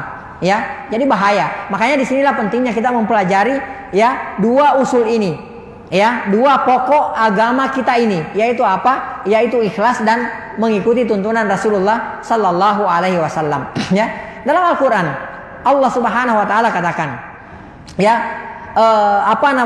di dunia ini ada orang yang merasa dia melakukan amalan kebajikan yang banyak, ya, yahsabuna annahum yuhsinuna sunnah, dalam surah Al-Kahfi. Ya, jadi mereka menyangka bahwa mereka itu melakukan apa? mereka melakukan kebaikan-kebaikan. Akan tetapi Allah katakan sebelumnya, dalla sa'yuhum. Ya, mereka itu sia-sia amalannya.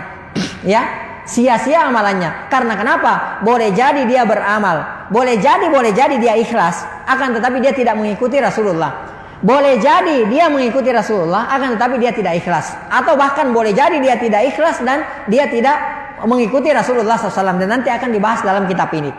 Ya, jadi ini apa namanya? Jangan sampai kedua perkara ini ya kita tidak pahami. Lalu kemudian jangan sampai ketika kita melakukan amalan-amalan atau ibadah, lalu kemudian apa namanya?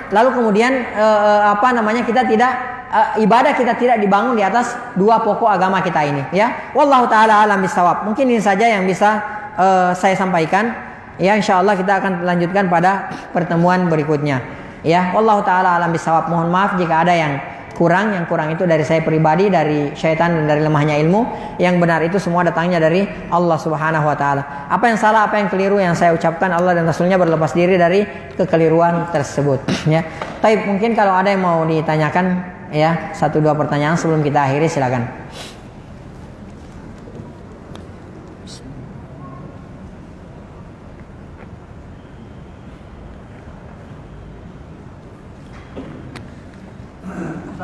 Naam. Salam. Di dalam sebagaimana dalam uraian Ustaz tadi di sisi awal tadi, maksudnya dalam menyampaikan sesuatu apakah berupa surat, berupa tulis apa segala macam, didahului dengan Bismillahirrahmanirrahim. Basmalah. Naam. Ini sementara realitanya kita lihat, termasuk mungkin saya juga selama ini melakukan lebih cenderung kepada Assalamualaikum. Jadi mana yang lebih afdal itu? Demikian. Assalamualaikum warahmatullahi wabarakatuh. Waalaikumsalam warahmatullahi wabarakatuh. Yang lebih afdal dimulai dengan basmalah, Bismillahirrahmanirrahim, kemudian Assalamualaikum warahmatullahi wabarakatuh. Ya. Jadi Bismillahirrahmanirrahim, Assalamualaikum warahmatullahi wabarakatuh. Ya, itu yang anak ketahui yang afdal. Ya. Taib. Adapun misalnya kalau ada yang langsung menuliskan Bismillahirrahmanirrahim, ya, tanpa didahului dengan Assalamualaikum warahmatullahi wabarakatuh, ya kita juga tidak boleh salahkan. Akan tetapi yang anak ketahui yang paling afdal adalah kita tuliskan Bismillahirrahmanirrahim lalu kemudian Assalamualaikum warahmatullahi wabarakatuh. Ya, taib. Kemudian saya ingin tambahkan juga, ya, biar tidak salah paham, menjawab salam, ya, karena begini, mengucapkan salam itu sunnah. Ya, mengucapkan salam itu hukumnya apa? Sunnah. Menjawab salam hukumnya wajib. Ya, nah maksudnya begini. Kadang-kadang kita di WA oleh teman atau saudara atau siapalah, Assalamualaikum warahmatullahi wabarakatuh. Kadang-kadang saudara kita tersebut tidak menjawab Waalaikumsalam warahmatullahi wabarakatuh. Kemudian kita langsung berburuk sangka, kita langsung memvonis dia. Ya, betul, wajib. Dia seharusnya wajib menjawab salam kita. Ya, minimal dia menjawab yang serupa. Jadi kalau kita katakan Assalamualaikum warahmatullahi wabarakatuh, kita jawab minimal Waalaikumsalam warahmatullahi wabarakatuh. Akan tetapi yang perlu diketahui, kita jangan langsung berburuk sangka. Karena ketika menjawab salam, tidak mesti dia harus menulis seperti antum. Misalnya dia buka WA antum, dia baca Assalamualaikum warahmatullahi wabarakatuh, kemudian dia ucapkan, dia tidak tulis, dia ucapkan Waalaikumsalam warahmatullahi wabarakatuh, itu cukup. Ya, itu cukup. Jadi jangan langsung kita vonis, oh itu orang nggak paham sunnah apa ya? Ya, saya salam kok nggak dijawab gitu. Boleh jadi dia langsung bilang Waalaikumsalam warahmatullahi wabarakatuh. Jadi jangan langsung memvonis saudara kita. Ya. Akan tetapi berbaik sangka lah bahwa mungkin dia menjawab salam kita, ya, secara verbal, akan tetapi dia tidak sempat nulis, mungkin karena kesibukan dan lain sebagainya. Ya, akan tetapi menjawab salam itu hukumnya wajib. Wallahu taala alam bisawab. Yang saya ketahui, ya, tidak salah kalau misalnya dia langsung menuliskan Bismillahirrahmanirrahim. Ya, akan tetapi yang saya ketahui, ya, lebih afdal itu adalah Bismillahirrahmanirrahim, Assalamualaikum warahmatullahi wabarakatuh. Naam, silakan. Naam, silakan, Pak.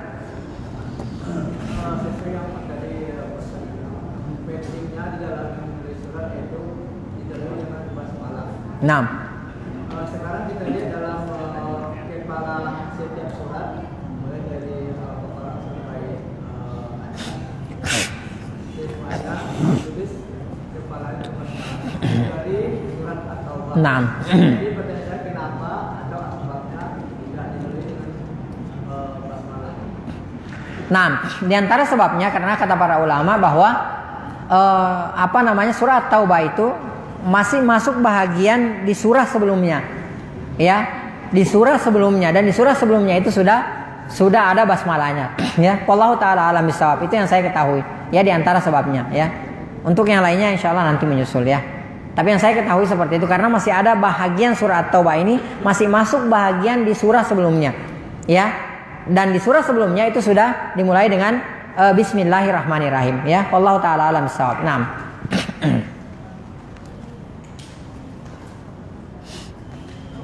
Nah, masih? Naam. Siapa? Naam, silakan, Pak. Assalamualaikum warahmatullahi wabarakatuh. Waalaikumsalam. Mudah-mudahan bisa diberkahi Allah. Yang saya mau tanyakan masalah baca basmalah ini, Pak Ustaz.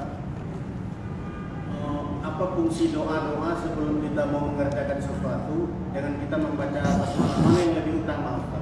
Contohnya mau makan, mau tidur, mana yang lebih utama, baca basmalah daripada doa-doa yang telah kita pelajari? Taib. Ya, kita kembalikan ke hadis Rasulullah SAW bahwa setiap amalan yang tidak setiap, ya, Rasulullah katakan di sini setiap amalan, ya, kullu amrin dzibal, ya. Jadi setiap, kalau kata Rasulullah di sini setiap amalan yang tidak dimulai dengan, ya, menyebut nama Allah Subhanahu wa taala, maka itu apa? Terputus. Ya, terputus dari rahmat. Ya. Jadi kita kembalikan dari situ bahwa semua amalan yang hendak kita lakukan maka kita mengucapkan menyebut nama Allah Subhanahu wa taala. Dan kita sudah jelas tuntunan-tuntunannya. Ya, seperti misalnya kita mau masuk rumah. Ya, ketika kita doa mau masuk rumah, zikir mau masuk rumah, maka di situ terkandung menyebut nama Allah Subhanahu wa taala. Ya, siapa yang hafal doa masuk rumah? Bismillah. Ayo, antum nggak paham? Nggak hafal lagi jangan-jangan. Ya, berarti setiap hari bisa jadi setan di rumah antum nginep gitu loh. Ya, jadi Bismillah walajna. Ya, itu Bismillah kan? Bismillah walajna. Ya, dengan nama Allah kami masuk rumah. Wa Bismillah kharajna. Ya, dan dengan nama Allah kami keluar. Wa 'alallahi tawakkalna, dan kepada Allah Subhanahu wa taala kita bertawakal. Ya. Kita kalau menutup pintu, ya, menutup jendela, maka kita disunnahkan untuk membaca apa? Basmalah. Nah, makanya kalau misalnya ada seorang hamba, seorang muslim yang masuk rumah, lalu kemudian dia tidak menyebut nama Allah Subhanahu wa taala, maka syaitan itu senang. Dia bilang kepada pasukannya, kepada rombongannya, ya, malam ini kita dapat tempat tinggal. Malam ini kita dapat apa? Kita dapat kita dapat makanan, ya. Tapi kalau misalnya seorang hamba mau masuk rumah misalnya, ya, lalu kemudian dia tidak membaca, dia tidak menyebut nama Allah Subhanahu wa taala, maka dia mengatakan kepada teman-temannya, malam ini kita tidak mendapatkan kalau dia tidak menyebutkan basmalah, maka dia katakan malam ini kita dapatkan tempat tinggal dan kita dapatkan makanan. Ya. Kita misalnya melipat pakaian, maka kita katakan apa? Bismillah. Kita misalnya tersandung, ya. Ini banyak juga yang nggak tahu di antara kita. Kita tersandung, ya. Kita kan kalau misalnya tersandung gitu kan, terus jatuh, biasanya kan lata, ya. Ngomong apalah gitu, ya. Nggak usah saya sebutkan. Kadang-kadang orang ngomongnya seperti itu. Padahal sunnahnya apa? Ketika kita tersandung, ya, kita ucapkan apa? Bismillah. Ya, seperti itu. Ya, jadi semua amalan-amalan, ya, sebagaimana tuntunan Rasulullah SAW, sunnahnya adalah dimulai dengan menyebut nama Allah Subhanahu wa taala. Makan misalnya, ya, ada doa yang datang riwayatnya kepada kita, akan tetapi riwayatnya ini tidak bisa dipertanggungjawabkan, ya. Nah, maka yang ada adalah ya sebagaimana hadis Rasulullah SAW, ya gulam, ya, wahai anak, jika kamu makan samillah, sebutlah nama Allah Subhanahu wa taala. Maka yang dibaca ketika kita hendak makan apa? Bismillah. Cukup, ya. Cukup itu saja, karena itu yang datang tuntunannya dari Rasulullah SAW.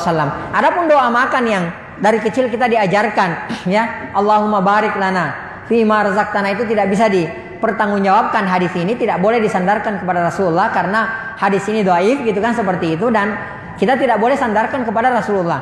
Ya, kita tidak boleh sandarkan, nisbatkan kepada Rasulullah. Karena kenapa? Rasulullah SAW mengancam kita, ya, man kadzaba alayya muta'ammidan falyatabawwa maq'adahu minan nar. Barang siapa yang berdusta atas namaku, ya, maka hendaklah dia mempersiapkan tempat duduknya di neraka. Jadi tidak boleh kita mengatakan ini amalan Rasulullah atau ini perkataan Rasulullah, sementara Rasulullah SAW tidak mengatakan seperti itu atau tidak melakukan seperti itu.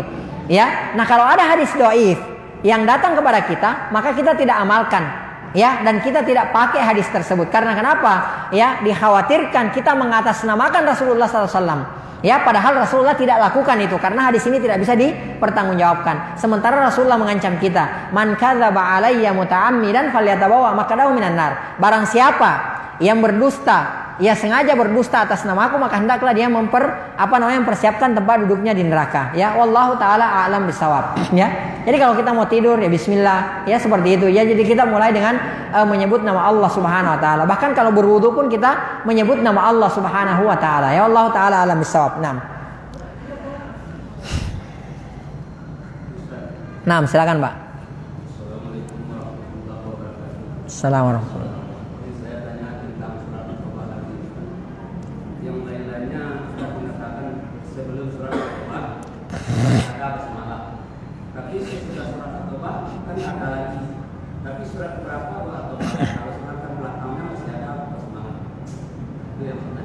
Semua surah, ya, kecuali At-Taubah itu memakai didahului dengan Bismillahirrahmanirrahim. Ya, jadi semua surah, kita lihat semua surah mulai dari Al-Fatihah sampai kepada An-Nas, ya, itu semua dimulai dengan apa? Dimulai dengan Bismillahirrahmanirrahim, kecuali surah At-Taubah.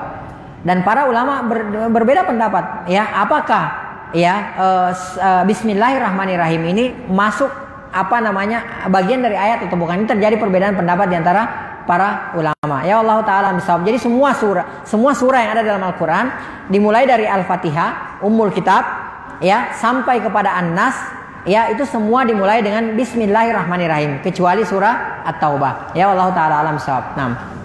Itu yang Bapak maksud. Iya. Berarti kalau surah At-Taubah itu terletaknya surat berapa itu? Sedangkan An-Nas kan ya sudah terakhir. Betul. Jadi At-Taubah kenapa enggak basmalah? Ada yang bawa mushaf nggak? Ya, ada yang punya mushaf. Boleh pinjam mushafnya nggak? Biar kita lihat ya.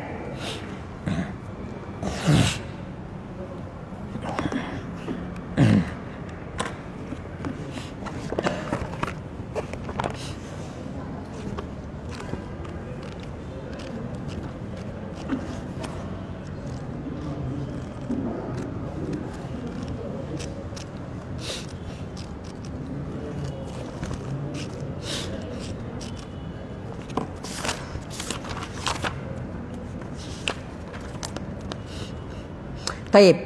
Surah Taubah ini adalah surah ke-9 ya. Surah ke-9. Ya, sebelumnya adalah surah apa? Surah Al-Anfal. Ya. Nah, yang saya pahami ya, bahwa ada ulama yang mengatakan bahwa surah At-Taubah ini masih masuk bagian dari surah Al-Anfal. Dan di surah Al-Anfal ini sudah dimulai dengan Bismillahirrahmanirrahim. Itu diantara sebabnya yang saya pahami.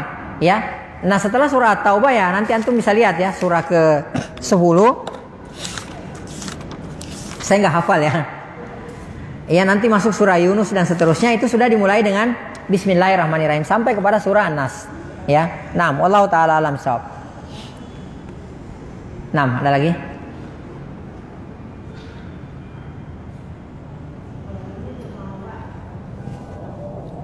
Dah. Dari akhwatnya mungkin ada yang mau ditanyakan? Ini terakhir ya. Waalaikumsalam.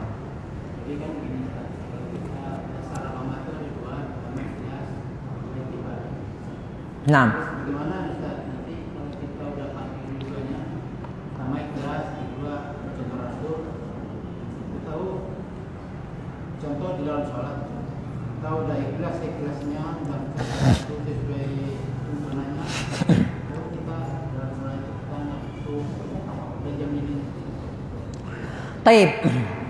Makanya di sini kata Rasulullah, kita mulai dari hadis Rasulullah SAW. Ya. Rasulullah SAW bersabda, "Shallu kama ra'aitumuni usolli." Salatlah kalian sebagaimana, ini wajib ya. Jadi wajib kita salat sebagaimana sifat salatnya Rasulullah SAW. Ini juga dalil bahwa wajib kita mengikuti tuntunan Rasulullah SAW dalam permasalahan salat. Ya, shallu kama ra'aitumuni usolli. Salatlah kalian sebagaimana kalian melihat aku salat. Ya. Nah, ketika kita salat, kita wajib mendirikan salat sesuai dengan sifat salat Rasulullah SAW. Maka disinilah fungsinya, disinilah gunanya kita belajar, mempelajari sifat salat Rasulullah SAW. Ya, banyak kok sekarang alhamdulillah kitab-kitab yang kitab-kitab kecil ya, yang membicarakan tentang sifat salat Rasulullah SAW. Ya, antum bisa baca sifat salatnya Syekh Albani, ya rahimahullah taala. Itu di situ lengkap. Ya, nah wajib bagi kita untuk mengikuti ya sifat salatnya Rasulullah SAW. Kalau kita tidak mengikuti sifat salatnya Rasulullah SAW, maka salat kita akan ditolak oleh Allah Subhanahu Wa Taala. Itu pasti. Ya, karena kenapa? Rasulullah SAW bersabda dalam hadis yang diriwayatkan oleh Imam Bukhari dan Muslim yang datang dari Ummul Mukminin Aisyah radhiyallahu taala anha, Rasulullah SAW bersabda, "Man amila amalan laisa alaihi amruna fahuwa raddun." Barang siapa yang melakukan satu amalan apapun itu termasuk salat, ya yang tidak ada contohnya dari kami, fahuwa raddun, maka dia itu pasti tertolak. Ya. Nah, jadi kita harus mengikuti tata cara salatnya atau sifat salatnya Rasulullah SAW, wajib. Ya, wajib bagi kita. Bagaimana caranya? Ya kita pelajari. Ya, makanya wajib. Nah, disinilah disinilah ya hikmahnya kenapa kita diwajibkan untuk belajar. Ya, termasuk terutama masalah salat ini. Ya, agar supaya kita salat sesuai dengan tuntunan Rasulullah SAW, sesuai dengan sifat salatnya Rasulullah SAW. Baik, khusyuk tidak termasuk rukun salat. Ya, tidak termasuk rukun salat. Ya, andai khusyuk. Nah, disinilah antum lihat bagaimana kasih sayangnya Allah Subhanahu Wa Taala. Saya tanya sama antum, andai khusyuk masuk dalam rukun salat, siapa di antara antum yang bisa khusyuk? Allahu Akbar. Astagfirullah, transaksi tadi 10 juta belum tulis itu. Ya enggak? Allahu Akbar. Oh iya, kunci taruh di sini tuh tadi. Padahal tadi lupa kan? Ya, lupa. Jadi kalau ada orang ada anekdot, katanya kalau ada orang lupa sesuatu, sholat. Ingat itu. Ya. Ya. Anda ini khusyuk masuk dalam rukun sholat, maka siapa di antara kita yang diterima sholatnya? Ya, siapa di antara kita yang bisa khusyuk 100%? Ya, seperti khusyuknya Rasulullah SAW dan para sahabat radhiyallahu taala anhum ajma'in. Ya, bahkan di antara mereka ada yang ketika mau dicabut anak panah dari kakinya, itu sholat dulu. Ya, saking khusyuknya mereka. Siapa di antara kita yang sampai ke level mereka? Ya, akan tetapi dengan kasih sayangnya Allah Subhanahu Wa Taala, khusyuk ini bukan bagian dari rukun sholat. Ya, nah ketika kita tidak khusyuk sholat, ya, maka nanti dinilai. Ya, jadi pahala kita, ya itu tergantung dari kekhusyuan kita. Jadi semakin khusyuk sholat kita, ya itu semakin apa? Semakin banyak pula pahala yang kita dapatkan dalam sholat kita tersebut. Akan tetapi berhati-hatilah, jangan sampai kita menggampangkan masalah khusyuk ini. Ya, sampai akhirnya kita lepas pikiran kita. Allahu Akbar, kita lepas kemana-mana, ke kuliner, jalan-jalan lah, dan segala macamnya. Semuanya kita lepas. Kita harus lawan itu. Gimana caranya supaya kita khusyuk? Ya. Jadi gimana caranya supaya kita khusyuk? Jangan sampai kita termasuk orang-orang yang diancam oleh Allah Subhanahu Wa Taala. Fawailul lil musallin. Ya, celakalah, kecelakaanlah atau neraka wail bagi orang-orang yang sholat. Ya, orang yang sholat bagaimana? Alladzina hum an sholatihim sahun. Yang mana mereka dalam sholatnya itu sahun. Mereka lalai dalam sholatnya. Ya. Kita khawatir, jangan-jangan kita kalau misalnya kita tidak berusaha membuat diri kita khusyuk, kita termasuk orang-orang yang lalai dalam sholat kita. Kita sholat akan tetapi kita diancam kecelakaan. Kita diancam neraka wail oleh Allah Subhanahu Wa Taala. Ya, kita diancam dengan al-ghayyu. Ya, al-ghayyu itu adalah nama lembah yang terletak di dasar neraka jahanam, yang mana minumannya di situ dan makanannya adalah nana yang sangat bau sekali. Ya, dan itu diperuntukkan bagi orang-orang yang lalai dalam sholatnya. Ya, fasaufa yulqauna ghayya, maka mereka kelak akan dilemparkan ke satu tempat yang namanya al-ghayy. Al-ghayy itu adalah satu tempat di neraka jahanam ya di dasar di lembah, satu lembah di neraka jahanam yang mana makanan dan minumannya adalah nanah. Kita khawatir kalau kita lepas pikiran kita ketika kita sholat, kita tidak berusaha untuk khusyuk, maka kita khawatir jangan-jangan kita dimasukkan oleh Allah dalam golongan tersebut. Ya, fattaqullaha mastata'tum. Itu rumusnya. Kita bertakwa kepada Allah Subhanahu wa taala semampu kita. Ya, la yukallifullahu nafsan illa usaha. Allah tidak membebankan kepada seseorang sesuai di luar kemampuannya. Yang penting kita ada usaha. Ya, jadi jangan Allahu Akbar kita lepas. Ini mah kok lama banget ya. Ya udahlah, saya mikirin ini aja kuliner. Dia lepas pikirannya. Oh iya benar, sono enak makanannya. Dia lepas, jadi dia nggak berusaha lawan. Ya, jadi kalau misalnya kita lagi memikirkan sesuatu duniawi dalam sholat kita, secepatnya kita kembali. Itu caranya. Ya, jadi jangan dilepas. Ya, jangan dilepas. Makanya ketika kita sholat itu ada kiat-kiatnya agar supaya kita khusyuk. Ya, di antaranya yang kita lakukan adalah tentu memperbanyak berdoa kepada Allah Subhanahu wa taala, meminta khusyuk. Ya, meminta agar supaya sholat kita ini dijadikan khusyuk oleh Allah Subhanahu wa taala, hati kita dijadikan khusyuk oleh Allah Subhanahu wa taala. Kemudian ya, di antaranya adalah di antara usaha yang kita lakukan adalah usahakan kita ke masjid itu jangan sampai terburu-buru. Usahakan sebisa mungkin sebelum azan dikumandangkan kita sudah berada di masjid. Ini pengantar untuk membuat kita khusyuk. Beda kan kalau misalnya setelah qomat antum ke masjid dengan sebelum azan antum ke masjid. Anak tanya sama antum, itu lebih khusyuk yang mana? Ya, pasti lebih khusyuk yang duluan datang ke masjid karena tidak terburu-buru dan sudah ada mukaddimah, pembuka sebelumnya. Sudah ada sholat sunnah, sholat rawatib, sholat nafilah, ya. Kemudian sudah ada doa-doa sebelumnya yang kita panjatkan kepada Allah Subhanahu wa taala sebelum qomat, ya, seperti itu, dan itu membantu kita untuk khusyuk. Beda kalau kita terburu-buru. Coba rasakan. Ya, datanglah pada saat qomat misalnya. Ya, apalagi kalau sudah lari-lari gitu kan seperti itu. Allahu Akbar. Itu ngos-ngosan ngatur nafas saja itu sudah butuh berapa lama. Ya, seperti itu. Ya, jadi itu yang bisa kita lakukan. Jadi ada kiat-kiatnya supaya kita itu bisa menjadi khusyuk. Tapi yang paling penting adalah kita berdoa kepada Allah Subhanahu wa taala, memohon taufik kepada Allah Subhanahu wa taala agar kita dijadikan hati yang khusyuk. Ya. Lalu kemudian kita harus melawan, ya, berusaha bagaimana caranya agar hati kita ini khusyuk. Kalau misalnya kita memikirkan sesuatu masalah duniawi dalam sholat kita kembalikan, kita lawan lalu kemudian kita kembali. Ya, wallahu taala alam bisawab. Ya, jadi khusyuk itu bukan rukun loh ya. Ya, artinya ya bukan berarti kalau orang nggak khusyuk satu detik ditolak salatnya, enggak. Ya, karena bukan rukun ya. Jadi khusyuk itu bukan rukun. Yang masuk rukun itu diantaranya adalah tumanina. Ya, jadi kalau ada orang yang sholatnya 180 km per jam atau seperti ayam matuk jagung, yakinlah bahwa itu tidak diterima. Ya, Hudzaifah ibn Yaman radhiyallahu taala anhu, salah seorang sahabat mulia, itu pernah melihat ada seorang laki-laki yang lagi sholat. Kemudian beliau tunggu sampai selesai sholat. Ya. Kemudian setelah orang tersebut sholat, didekati oleh beliau ditanya, "Mundu kam shallaita bihadhihi shalah?" Ya, saya mau tanya sama antum sholat seperti ini udah berapa lama? Ya, kemudian dengan pedenya dia jawab, "Mundu arba'ina sana." Saya udah sholat dengan style begini udah 40 tahun. Ya, kata Hudzaifah ibn Yaman, "Ma shallaita mundu arba'ina sana." Engkau tidak sholat selama 40 tahun. Subhanallah. Ya. Coba kalau antum ada orang ngebut terus antum bilangin begitu, "Wah, ini yang punya surga ini, yang kapling-kapling nih." Ya, padahal kita sayang sama dia, kita tegur dia, ya. Kasihan kan orang sholat berpuluh-puluh tahun tapi tidak diterima oleh Allah Subhanahu wa taala, kasihan gitu loh. Ya, sama Hudzaifah bin Yaman radhiyallahu taala anhu, beliau datangi orang tersebut. Saya mau tanya sama antum, udah berapa lama antum sholat dengan style seperti ini? Kata dia sudah 40 tahun. Kata orang tersebut, saya sudah sholat. Kata Ibnu Hudzaifah, engkau belum sholat selama 40 tahun. Artinya apa? Sholat kamu selama 40 tahun itu ditolak oleh Allah Subhanahu wa taala. Ya. Terus kata beliau, walau mitta, ya, ala hadis sholat. Andai nih engkau meninggal, engkau wafat, ya, dalam keadaan sholat kamu seperti ini, mitta ala ghairi fitrati Muhammadin sallallahu alaihi wasallam. Engkau meninggal tidak di atas fitrahnya Nabi Muhammad sallallahu alaihi wasallam. Hati-hati. Ya, hati-hati. Makanya sholat ini, makanya kan kalau kita lihat hadis-hadis, ya, kita lihat hadis-hadis. Yang pertama apa? Sholat.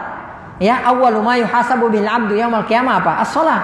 Ya, yang pertama kali dihisab nanti di akhirat apa? Sholat, gitu kan? Karena saking pentingnya sholat ini. Jadi hati-hati. Jadi kita tidak cukup hanya sholat saja, hanya datang sholat berjamaah saja, akan tetapi perhatikan ya bagaimana sifat sholatnya Rasulullah Sallallahu Alaihi Wasallam, bagaimana tata cara sholatnya Rasulullah Sallallahu Alaihi Wasallam, ya, dan kita ikhlas kepada Allah Subhanahu Wa Taala, maka insya Allah sholat kita diterima oleh Allah Subhanahu Wa Taala. Makanya kita kalau sudah belajar kaidah seperti ini, kaidah-kaidah seperti ini, ya, dasar-dasar seperti ini, maka kita ibadah itu tenang, ya, jadi nggak ragu-ragu lagi, ya. Subhanallah, saya pernah sholat di satu tempat, ya, satu masjid, sholat Jumat, ya, khotibnya itu mengatakan orang yang bersalawat kepada Rasulullah SAW meskipun dia tidak ikhlas pasti diterima. Subhanallah. Ini karena dia tidak mengetahui kaidahnya.